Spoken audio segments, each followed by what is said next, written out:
going here. So I'm going to say welcome to our 7th installment of the 2020 GLEAR T-Rust virtual seminar series. I'm Don. I'm from the Fisk Lab at the University of Windsor. And I'm Brendan O'Leary. I'm a PhD student at Wayne State University in environmental engineering. Yep, so we'll be your hosts for today. To begin, we'd like to acknowledge that the University of Windsor and Wayne State University sit on the traditional territory of the Three Fires Confederacy of First Nations, the Anishinaabe, Peoria, Mi'kmaq, and Mississauga Nations. As the Windsor and Wayne University communities, we would like to move beyond acknowledgements, and we would like to not only give our respect to the traditional territory we are on, but also commit to learning and growing, starting with our partnerships and collaborations moving forward. This is our last seminar of the 2020 series, but we're excited to announce that we'll open the seminar series next year with a traditional ecological knowledge panel featuring knowledge experts and elders here in the Great Lakes Basin. This is going to start on Friday, January 29th at 10 a.m., so save the date. But for today, we have Paul Bauman, the Canadian Society of Exploration Geophysics Distinguished Lecturer, and he will be presenting on good geoscience in dire places, searching for water and humanitarian crises. A couple of housekeeping notes. If you don't have your mics on mute and your videos off, that would be appreciated. It helps save the bandwidth for everybody here. Your chat facilitators are Corey and Savannah. Send your questions over to them and they'll pass the questions along to us. And then the talk is recorded and I believe that already started, FYI. And the format is we're going to have her talk first and then there'll be a Q&A for about a half hour afterwards. So thank you.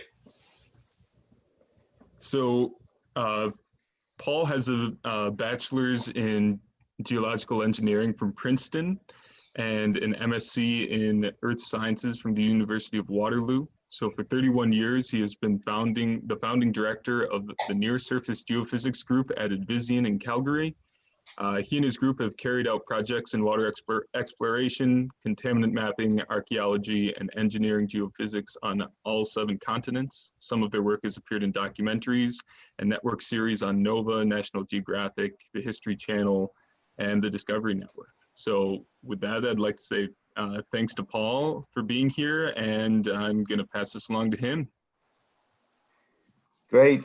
Well, thank you for that introduction, and thank you for hosting me here. And certainly wanted to also acknowledge University of Windsor and Wayne State and the CSCG, and especially for everyone.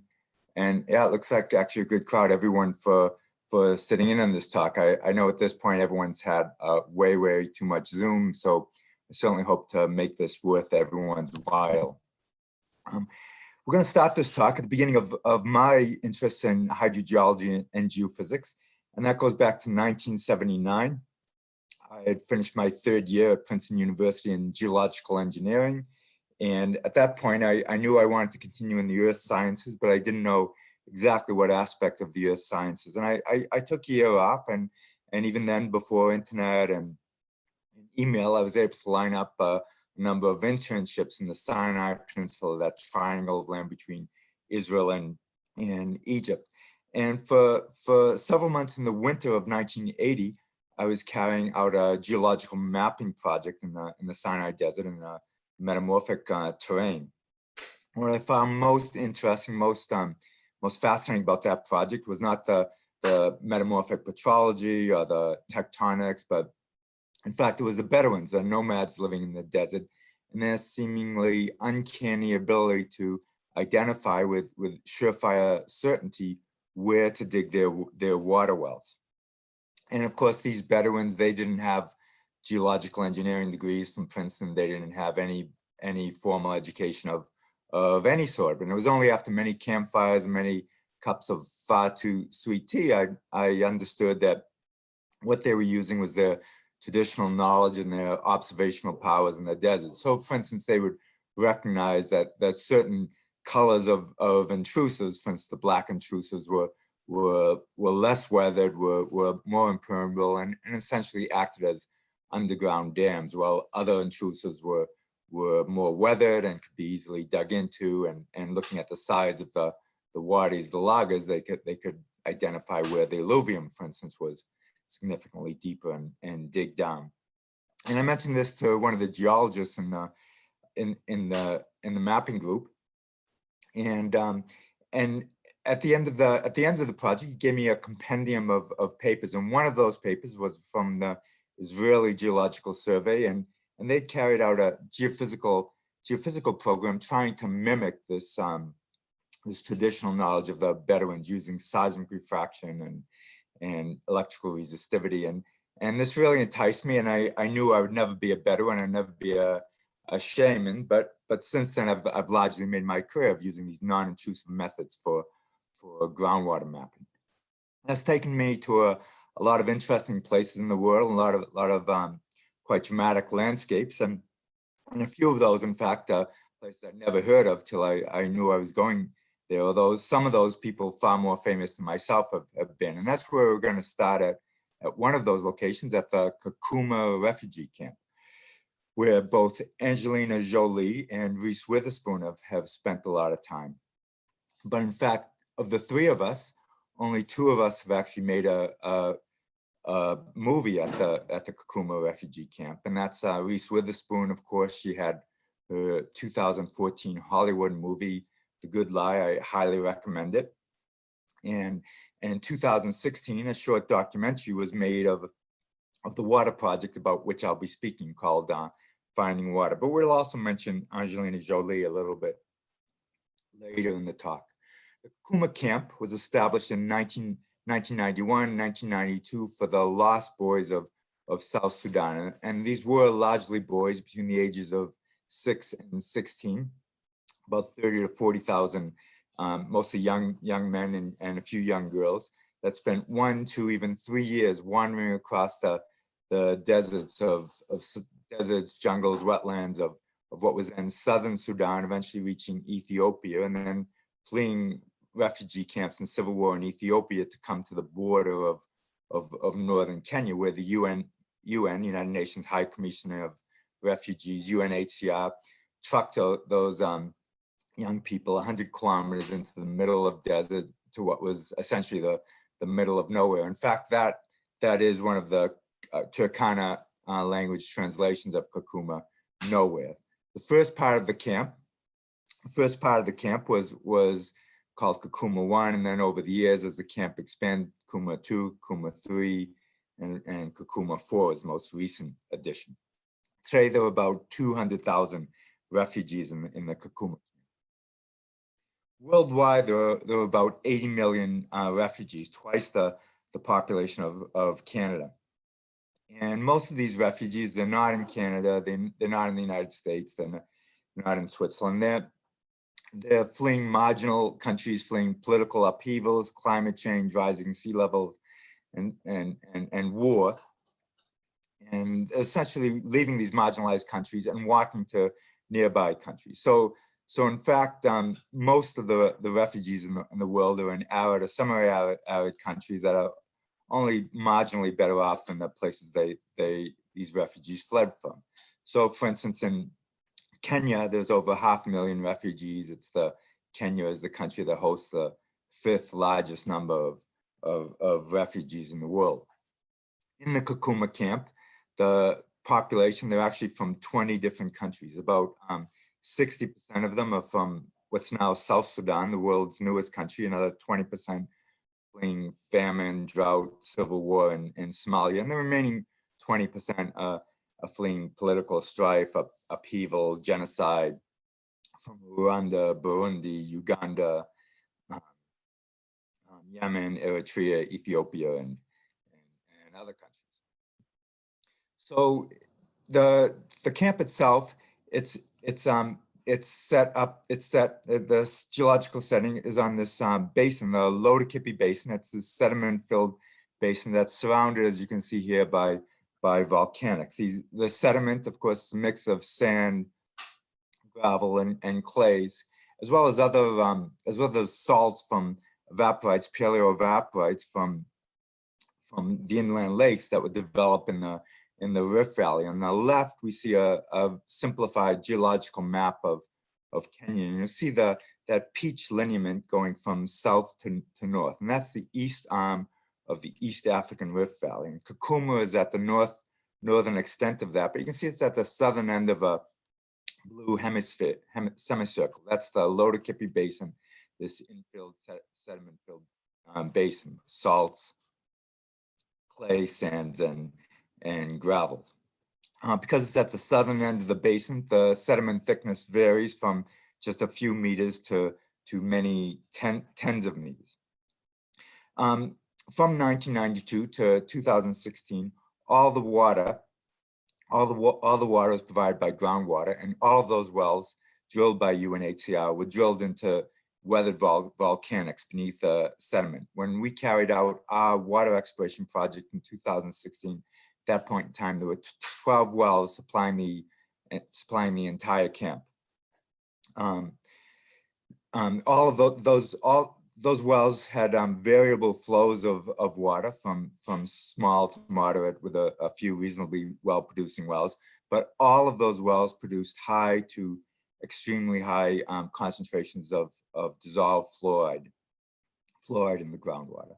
The water is pumped from those wells. It's pumped for 10 hours at night. The water comes out of the ground, it's chlorinated, and then it's pumped into 10 or so of these overhead 100 cubic meter tanks that are distributed around the camp.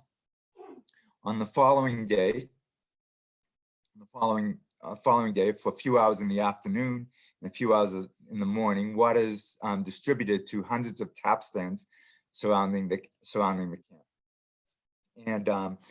And in the early morning hours, refugees, mostly young children, mostly young girls, will line up with their jerry cans, hoping that the water will flow, hoping to collect water, hoping that they won't be physically abused or raped, and hoping they can get water and get home before school begins in the refugee camp. Of course, many of these kids become discouraged or fearful, and they go out to the ephemeral riverbeds, called in Arabic wadi, or what they would call in the Turkana language, lagas. And there they dig these shallow scoop holes and take water. And of course, water from these scoop holes is high in E. coli and other pathogens. It's not treated. And as bad as the water situation is for the refugees in the camp, though, it's even worse for the host community, Turkana people, whose lives largely revolve around taking their herds of donkeys, camels, and goats from one ephemeral water source to another. So I'd been in the camp, and already I'd been in the camp for a few weeks in 2014 and 2015. I'd been there carrying out training course, an introduction to groundwater, pump repair, pump maintenance, exploration, geophysics.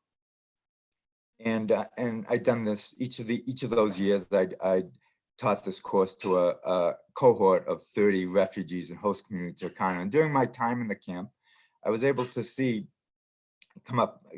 very closely, up close and personal, the water situation in the camp. And I came very quickly to two conclusions. That first, there was not nearly enough water to supply the stated goals of the UN, that is 20 liters per person per day. And secondly, that the water quality was poor because of the high fluoride concentrations. So in 2016, I came back to Kakuma with a few colleagues from Canada, and I put together a water exploration program with some funding from Geoscientists Without Borders.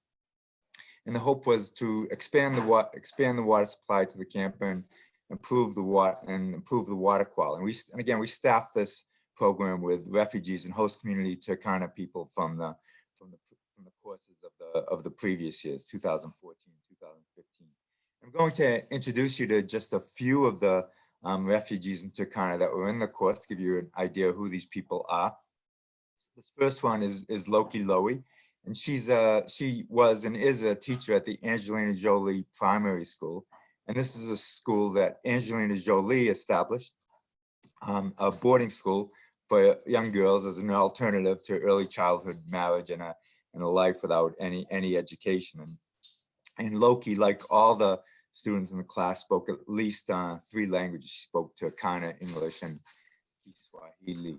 Laban Lucero, he was a child soldier from South Sudan. He spoke 4 languages, and as you can see, he's very good with a machete, which actually was a skill that came in handy in the program.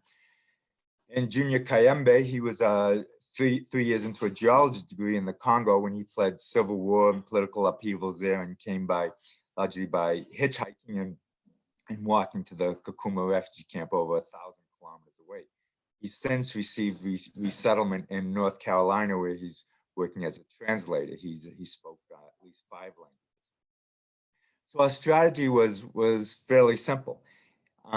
Instead of looking for doing more of the same, following the same strategy that the UN had followed, we would look for water in paleo channels that would be incised into the weathered volcanoes. And you see the entire camp is bracketed by 2 large lagers, 2 large ephemeral waterbeds. So we would be exploring for paleo channels that would connect with these larger lagers that would underlie the camps, with the idea being that these would be shallower wells. They would be less expensive to drill.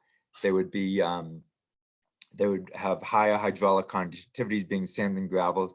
Perhaps most importantly, they would have lower fluoride concentrations, since fluoride is generally associated with calcium fluoride, which is a ubiquitous mineral in these Rift Valley volcanics. But of course, what we don't see here in this drone photo is water.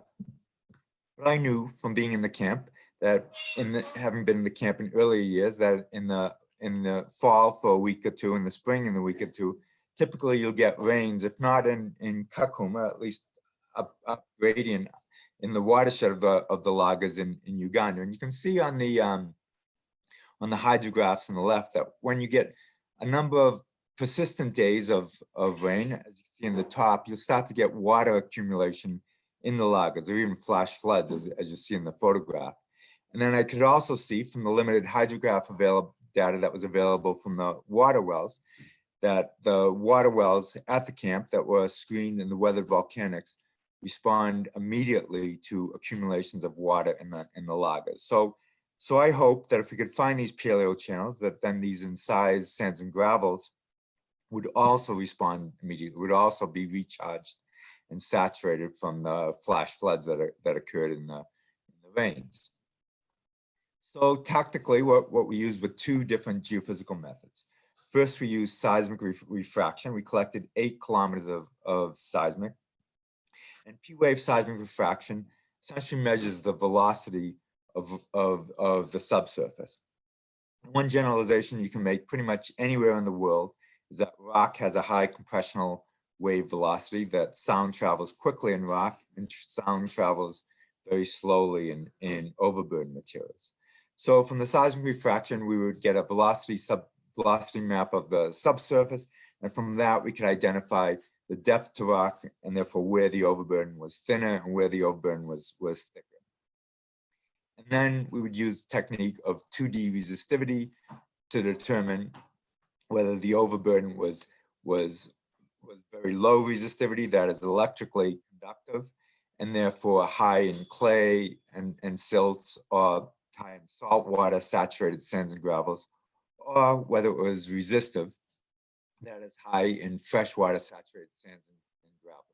So here we're looking at 800, the first section of our data that was actually drilled by UNHCR. And we're looking at an 800-meter section, 70 meters thick. We collected over 14 kilometers of 2D resistivity data. And what you see is first the red dashed line, that's the top of rock as determined, 2,000 meter per second contour, stripped away from the seismic refraction data, determining a lineament of thicker overburden, where you can see the overburden varies from 30 to 50 meters. And then we see overlying that, we see this blanket of highly resistant material of pink colored, as pink colored layer. And that we've interpreted as freshwater saturated sands and gravels. It was based on this section that UN drilled its first water well based on our data. That was Lucky Borehole 13. It was drilled and screened between 15 and 29 meters depth. One of the shallowest wells ever drilled in the Kakuma camp. It was also one of the highest producing wells I've ever drilled. It produced and continues to produce 45 cubic meters of 40 cubic meters of water an hour. But most importantly, perhaps most importantly, was the first well ever drilled with fluoride concentrations well below Canadian, Kenyan, World Health Organization drinking water standards, with fluoride concentrations at 0.9 milligrams per liter. UNHCR then followed up with two other shallow water wells in nearby sands that also produced high volumes of water, 29, 45 cubic meters an hour, also at low fluoride concentrations. So how much water is this? Well, to give you a better sense, if you combine just these 3 wells, if you pump these wells as is the UN practice at 10 hours overnight per day, if you target 20 liters per person per day as UNHCR does, these 3 wells alone are enough water for 60,000 refugees. So I think everyone can agree that finding water for 200,000 refugees stuck in the middle of the desert in northwest Kenya is a good thing. Nothing wrong with that. But really, how important is it that this water actually meet Kenyan, Canadian WHO fluoride guidelines of 1.5 milligrams per liter? Well, after returning to Calgary after my 2016 exploration program, Dr. Annalee Coakley, as you see on the left, the head of the Calgary Refugee Clinic, introduced me to Muhammad on the right. Muhammad is a Somali refugee, spent 9 years in the Kakuma camp, and as Dr. Coakley said, he was 49 years old, but he had the skeleton of a 99-year-old. He was diagnosed with skeletal fluorosis. And I asked Muhammad where he lived. For all his 9 years, he lived in blocks 4 and block 6 of Kakuma 2 within the camp. And as you can see from this well articulation diagram, both those blocks receive all their water from borehole 5. Borehole 5 has the highest fluoride concentration of any well in Kakuma, 8.4 milligrams per liter. So that's about 6 times the World Health Organization guidelines. In 2018 and 2019, for the first time in the history of the camp, a small Israeli NGO, IsraAid, established a dental clinic in the camp. As you can imagine, for 25 years with no dental care, the clinic saw only the most extreme patients. So in each of those weeks, the dentist carried out about 200 dental extractions. And in the dental report, the dentist described that of the 400 extractions they carried out, more than 70% of those were directly due to the effects of dental fluorosis within the camp. So it's probably no surprise that that for refugees fleeing to a marginal area in the world in terms of water availability, in terms of livability, the Turkana Desert is water stressed. But in fact, what we're seeing now, really just over the last few years, largely thanks to satellite imagery, and particularly from the 2 gravity satellites, the GRACE satellite mission, Gravity Recovery and Climate Change Experiment, we're starting to get a snapshot of the water situation worldwide. And what the GRACE mission measures changes in the effects of gravity on a worldwide basis. And in this snapshot of GRACE data on the Indian subcontinent, we see in the warmer colors and the darker brown colors, areas of gravity lows on negative gravity anomalies. And what would cause a negative gravity anomaly? Well, essentially 2 phenomena. One would be, of course, the loss of ice, and the second would be the loss of groundwater in unconfined aquifers. And what GRACE has told us is that worldwide, more than 20 of the 30 regional aquifers around the world water stressed and even reaching or beyond their tipping points. And we can see even here in the Indian subcontinent and even over the yellow rectangular area over Bangladesh, we have gravity low. And it may be surprising because Bangladesh, of course, it receives a high degree of precipitation and 50 billion cubic meters of groundwater recharge on a yearly basis. But in fact, Bangladesh withdraws 53 billion cubic meters of groundwater yearly. So it operates under a groundwater deficit. And if we follow that yellow arrow, it actually takes us to one of the rainiest parts of Bangladesh, the Teknaf Peninsula in the south. And it was here in the Teknaf that receives 3.8 meters of rainfall a year, twice the rainfall of Squamish in BC. It was here that over 1 million Rohingya refugees fled in August 2017, fled ethnic cleansing and genocide in Myanmar. They came by foot, they came by boat. Following our water exploration success in the Kakuma refugee camp, UNHCR asked us to carry out a water exploration program in the Teknaf Peninsula, where the UN had set up about 10 different refugee camps. Unfortunately, the Teknaf Peninsula, especially the southern portion of the peninsula, is not well suited to groundwater. Even though you get a lot of rainfall, the underlying geology consists of 600 to 700 meters of Miocene shales.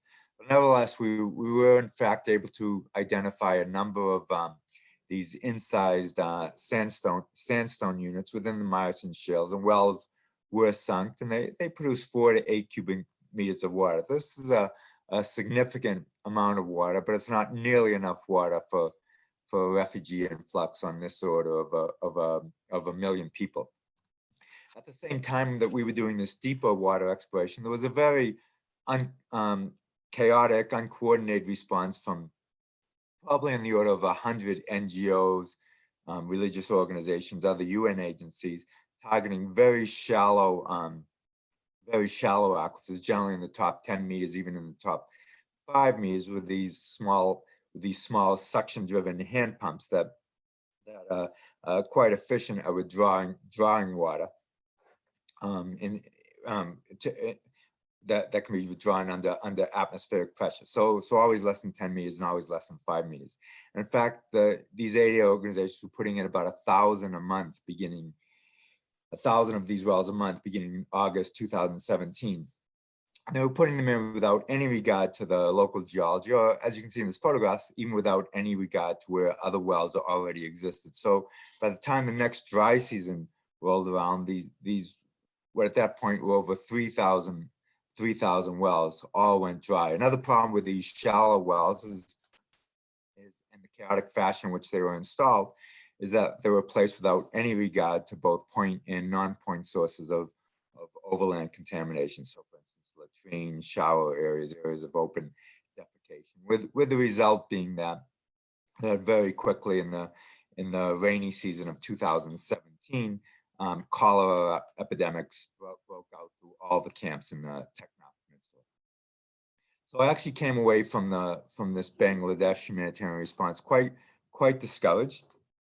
And following that, I wanted to move on to another humanitarian project, one where I could work outside the chaotic and uncoordinated response of that seemed to characterize these massive humanitarian responses to emergency crisis. I was able to secure another grant from Geoscientists Without Borders for a water supply program in northern Uganda, in one area called Acholi Land. And Acholi Land, from the early 1980s until 2006, 2007, was the site of Africa's longest running civil war, where Joseph Kony and the Lord's Resistance Army led a war against the government of Uganda, and especially against the Acholi people in the north.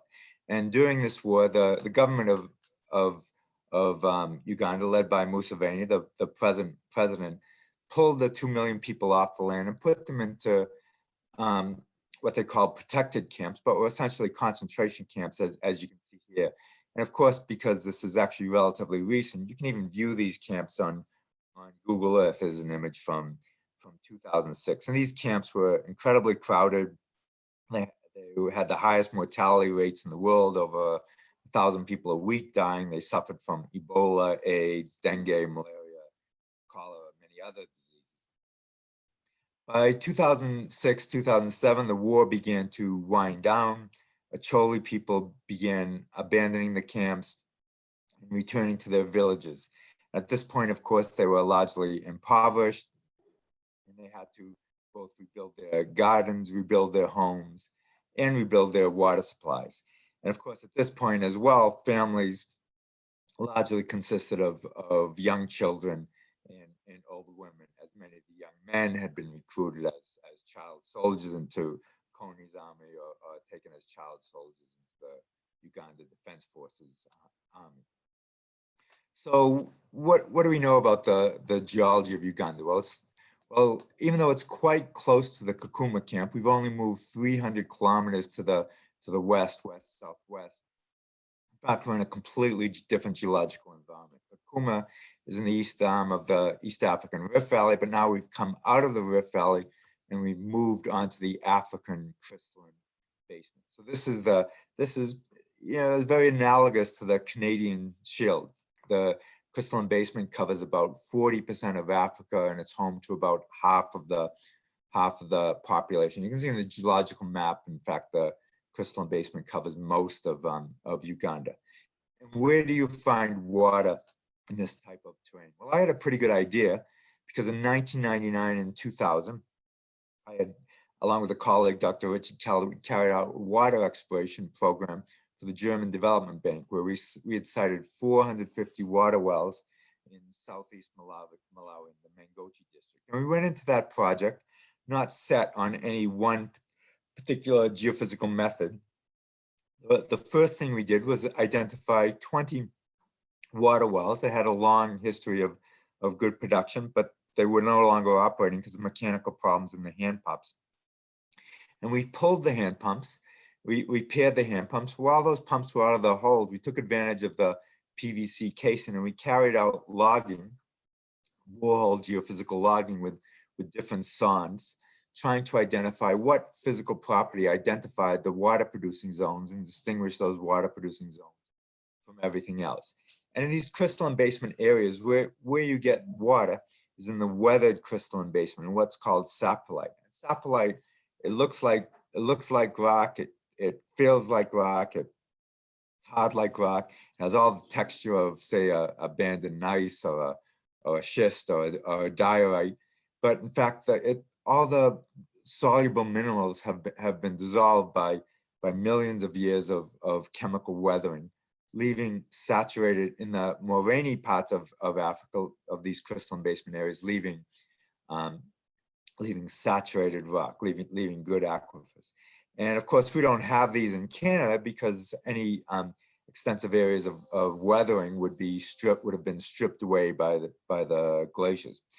But you can see in these logs, in these 4 logs, that the physical property that best characterizes these saprolite aquifers is the conductivity log, where you can clearly identify the top and bottom and the full extent of these aquifers. So in Malawi, and again in Uganda, we used electrical methods to do our exploration.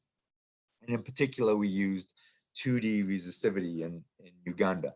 Now, although this of course was very new to these Acholi people in northern Uganda, in 2015 and 2016, I'd also, as in Kakuma, I'd carried out a 2-week course for marginalized Acholi youth on water exploration, on geophysical exploration, using 1D resistivity, as you see here, on manual drilling methods, hand pump repair, hand pump installation. And in fact, the Acholi cohort was quite different from the Kakuma cohort. As you saw, refugees can come from every bracket of society, but these Ugandan Acholi people were truly marginalized people who were largely divided between child soldiers and literally human beasts of burden for Joseph Kony's army, or they'd grown up and been born in these IDP camps established by the Ugandan government. But nevertheless, they learned the practical aspects of 1D resistive very quickly. And in fact, after being locked into a computer lab from a private Christian school in northern Uganda, they even learned how to carry out 1D inversion. So they learned all the aspects of electrical exploration and very quickly learned the aspects of 2D resistivity, was our main technique during our 2018 water exploration program, where we targeted the reestablishment of water supplies in 20 villages in northern Uganda. And I'm just going to show you sections from 2 of those villages. This first section is very typical. On the top, it's 500 meters across, 70 meters deep. And as you recall, in Kakuma, we were targeting resistive gravels, but here we're targeting the conductors. We're targeting the blue zones because we're looking for the saturated weathered crystalline basement. So on the right, we can see the resistivities, the warmer colors, higher resistivities, unweathered crystalline basement. But on the left, we have that wedge of blue, and that would be where we would target our water well. Now, at this point, in 2018, in fact, the Acholi students knew more about manual drilling, hand pump installation than I did. So myself and my Canadian colleagues, we were just there to guide them through the geophysical exploration and interpretation. So to make sure that all the wells were precisely placed, even without fancy GPS or surveying techniques, we carried out drone imagery and created an orthophoto over every village. And with the Acholi, we did the interpretation and very specifically sited the water well on the photograph. So as you can see, we sited the water well in that thickened wedge of saturated saprolite. And then the Acholi people followed behind a month, 2 months later, using these manual methods, which though slow, in fact, quite efficient.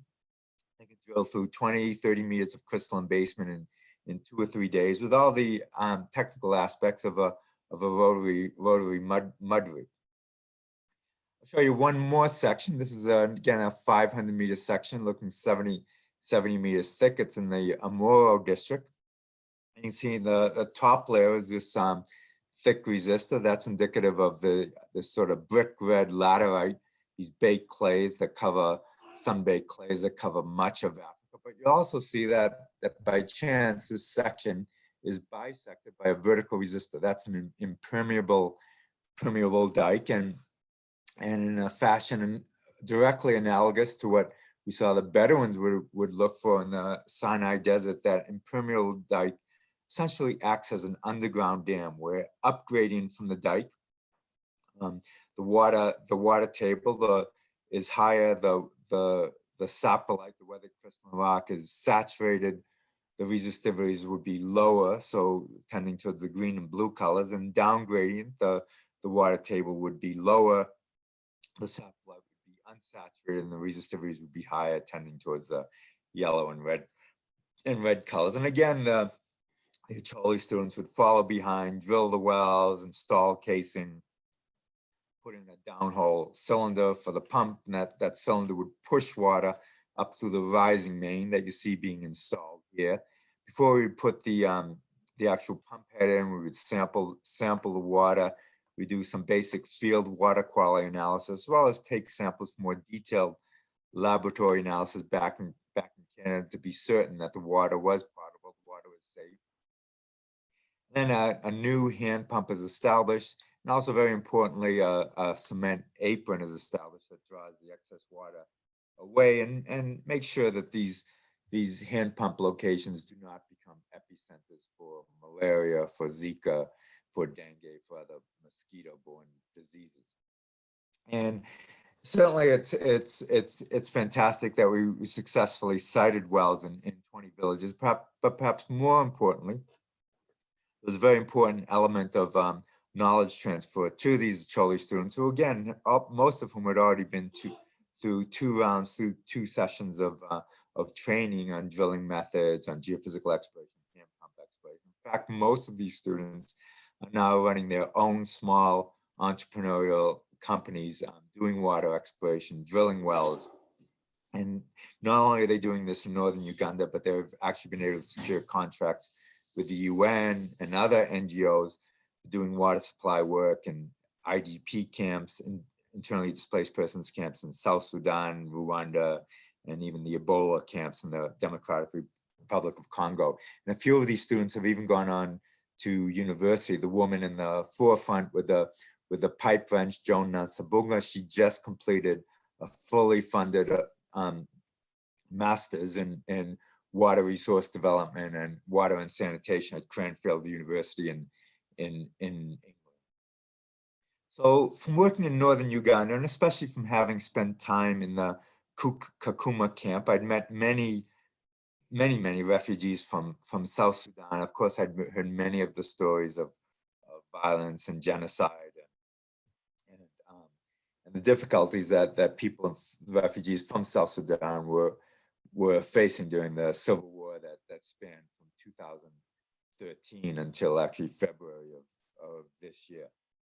And I knew, of course, it was a place I would never go, especially as South Sudan, in fact, has the highest mortality rate for humanitarian aid workers of any place in the world, even more than Afghanistan. But in the fall of last year, I got contacted by the ICRC, the International Committee for the Red Cross, and last October, it wasn't a peace agreement. It wasn't a ceasefire, but it was what they called there was a cessation of hostilities, and the Red Cross felt that this presented an opportunity for them to go into some of the more remote villages deep inside rebel-controlled areas that have been cut off by the civil war that were in desperate need for water. And they asked if I would carry out a water exploration in Jonglei State. And I, of course, said sure. So in November of 2019, I went to Juba and then went into the two remote villages that in the northern part of South Sudan, in the villages of Hat and Chul.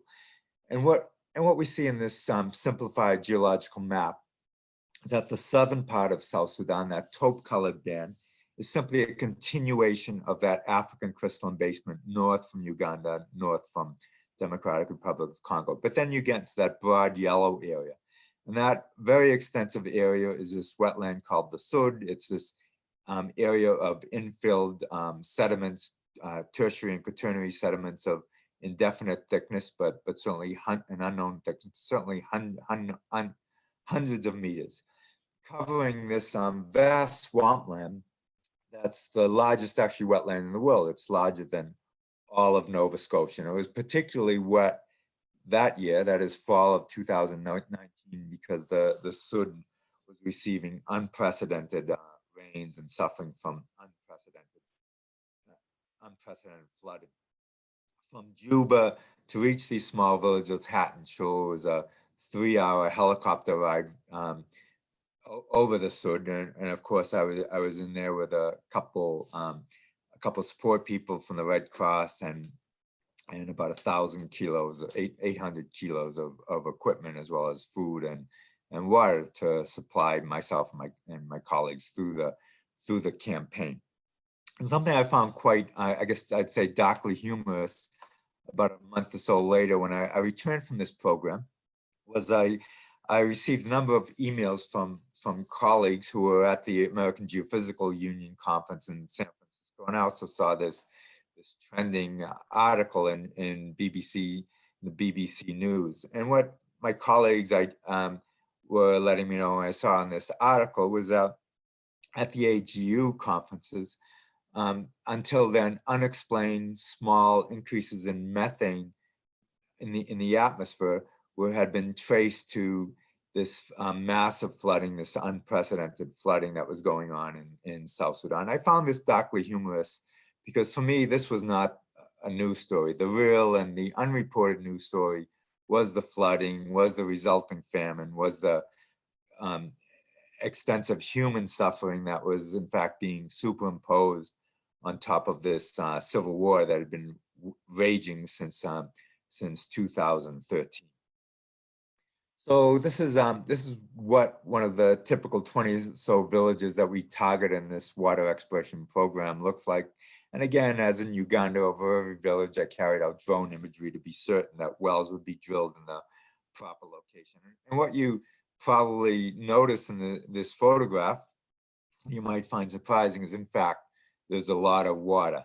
Now, yes, this is the wet season. Yes, they're receiving unprecedented rains, and those water levels do drop and the water becomes more difficult to access. And yes, there are crocodiles in those wetlands, lots of them. but nevertheless, there is water. But the problem here is that all of the water you see is very high in E. coli and other pathogens from open defecation, from a complete lack of sanitation and poor hygiene, as well as open grazing.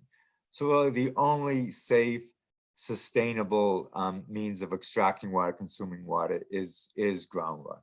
So again, we use the technique of 2D resistivity.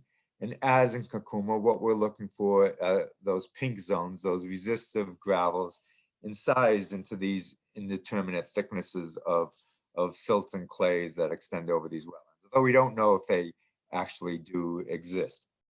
So from those small villages of Hat and Shoe, we used all female porters to carry the heavy loads of batteries, electronics, cable electronics through the mud, through the waist-high razor-sharp grass, through the 45, 50-degree heat. And to get more remote villages, Red Cross supplied me with boats, and we would boat as far as we could along the waterways, and then walk, again, using our all female board. And here's a typical section. It's a 600-meter long section, about 67 meters thick, and this is from the typical of the first few days. And you can see the resistivities are all very low. We're not seeing any of those hot pink colors we want to see.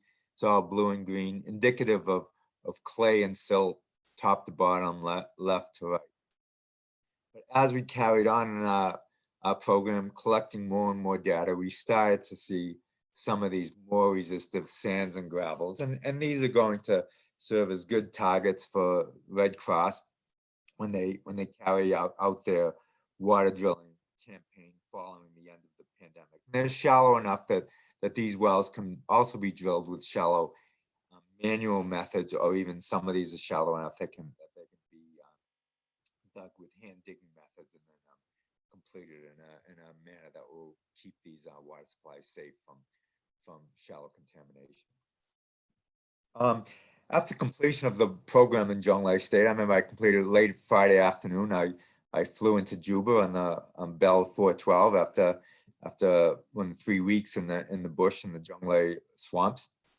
And the Red Cross WASH staff greeted me with 3 things. First, a gin and tonic, and secondly, another gin and tonic. And then they gave me a map of the neighborhoods of Juba. And Juba is unlike any capital city I've ever been to. There's about a population about 500,000. There's no electrical grid system. There's no gridded wastewater system. There's no gridded water supply system. It's essentially one giant large village. And what we see in this map are the various neighborhoods of Juba, and the color coding, the color scaling is such that the warmer colors indicate a higher frequency of outbreaks of what South Sudan government calls waterborne diseases. And you can take that as cholera. And it's certainly known that the lower the availability of water, the lower the standards of sanitation and hygiene, and the higher the frequency of cholera. So Red Cross was asking me to target water wells within the neighborhoods of Juba that had the higher frequency of cholera outbreaks. And that was what we did for the next 10 days or so. And I'm just going to show you one section. This is a particularly interesting section because we can actually, the section goes right through this well. And this well is actually right in downtown Juba. It was put in by an NGO. It was put in for the logistical reason of it being at the intersection of 2 heavily used streets. But you can see what any geologist, including myself, would identify as being a terrible placement of this well. It was drilled directly into the crystalline basement. But in fact, the NGO is right, and any of those geologists, including myself, would have been incorrect, because as we can see from the geophysical section, that existing hand pump, it was not drilled into the unweathered crystalline basement. It was drilled into that blue layer, the lower resistivity, the saturated saprolite layer. And in fact, that well has been functioning as a heavily used hand pump. But what we can also see from this section, that is 100 meters away, what we've identified as our primary target, we have an even better target that will give that will be drilled into twice the thickness of saprolite, and therefore will offer greater drawdown. It will likely offer water well into the dry season or completely through the dry season, and it will offer a second water well that will provide relief from that first heavily and overused hand pump. Finally, I'd like to step back 15 years in my career, back to 2004 and the December 26th Indian Ocean earthquake and tsunami. That earthquake had its epicenter in Aceh province. 130,000 people were, 170,000 people were killed in Aceh province alone. And I speak Indonesian, I speak Malay, and of course I had a good background in both geophysics and hydrogeology. UNICEF seconded me to begin the assessment of the impact of the tsunami to groundwater resources in Aceh province, and to begin the redevelopment of water supplies in Aceh province. So I traveled all over Aceh in the early aftermath of the tsunami.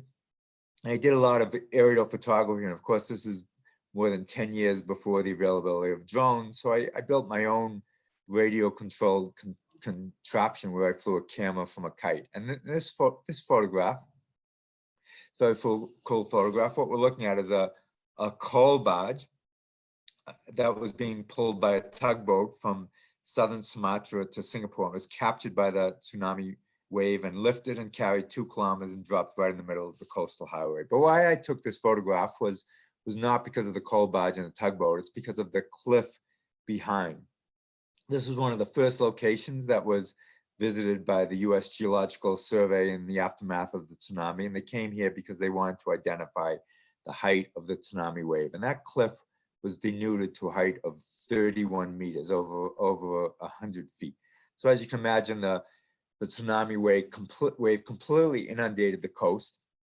And in fact, flooding impacted as far inland as 5 kilometers. And one of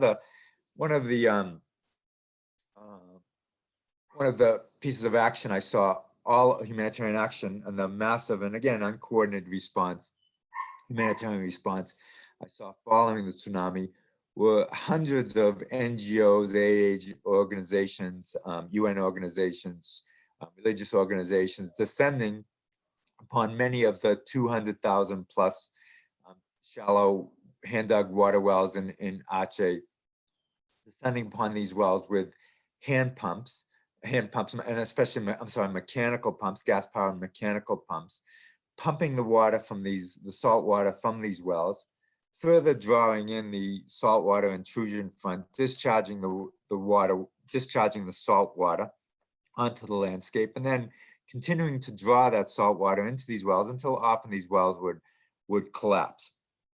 And what I realized was that almost all of these aid organizations, they really had no basic conception of geology or hydrogeology, and certainly had no conception of that a well was far more than just a hole in the ground, that it was in fact a telescope into the broader hydrogeological environment that surrounded that well. I just want to say we have about 5 minutes left, Paul, just FYI.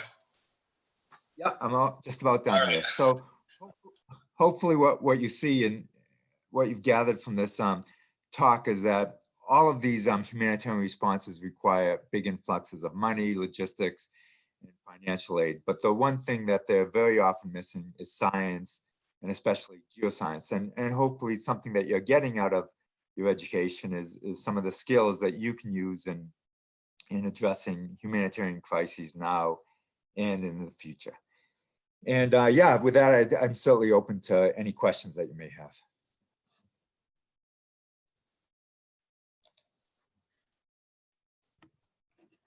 Well, thank you very much, Paul. That was quite an interesting talk. I think we had quite a bit of interest. I think the biggest thing was people were asking about the documentary and how they could access it. That was the biggest thing. Yeah, and well, yeah, we could share that via email. Yeah, yeah, you recorded the talk, and on that slide, the Vimeo link and the password to get to watch the documentary. Oh, fantastic. Yeah. Let me double check for questions. I think that there was one more. Yeah, we had one from Scott, and he said, have you ever run into elevated levels of dissolved gas like methane or CO2 in the targeting zones? I mean, I certainly have it in my experience as a hydrogeologist, but no, not in any of these scenarios, not in Bangladesh or the Rift Valley, and I think it would be very unusual in crystalline basement areas to encounter either methane or CO2. One question I have, I thought it was really interesting that you talked a bit about kind of local knowledge and how locals have found water or used practices in the past for wells.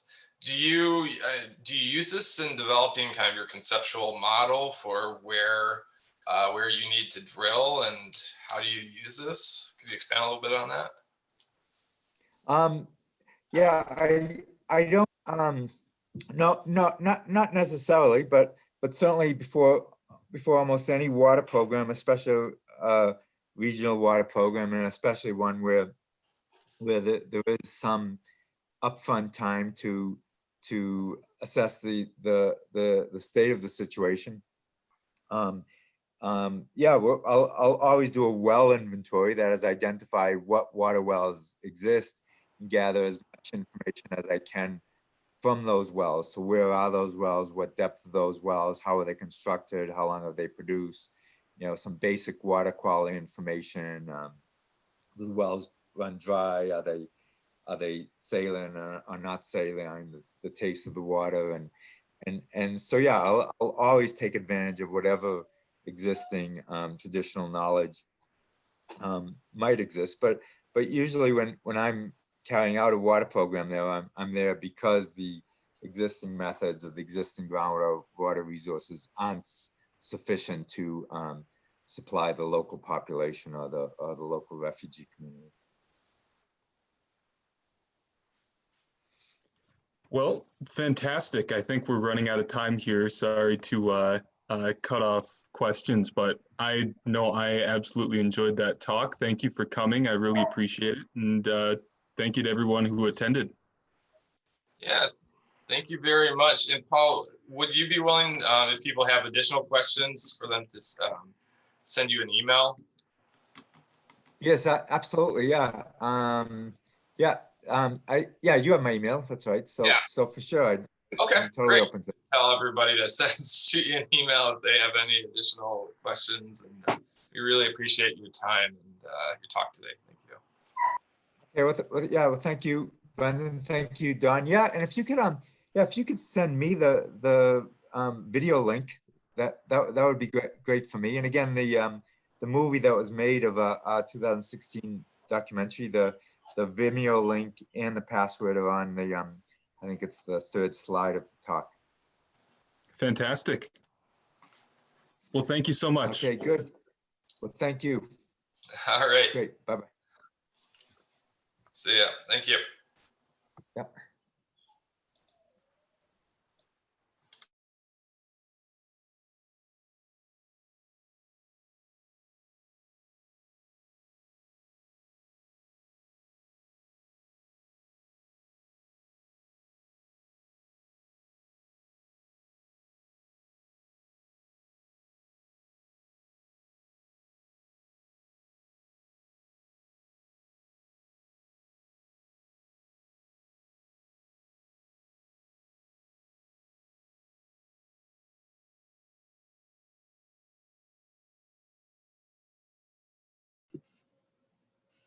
Hi, Catherine.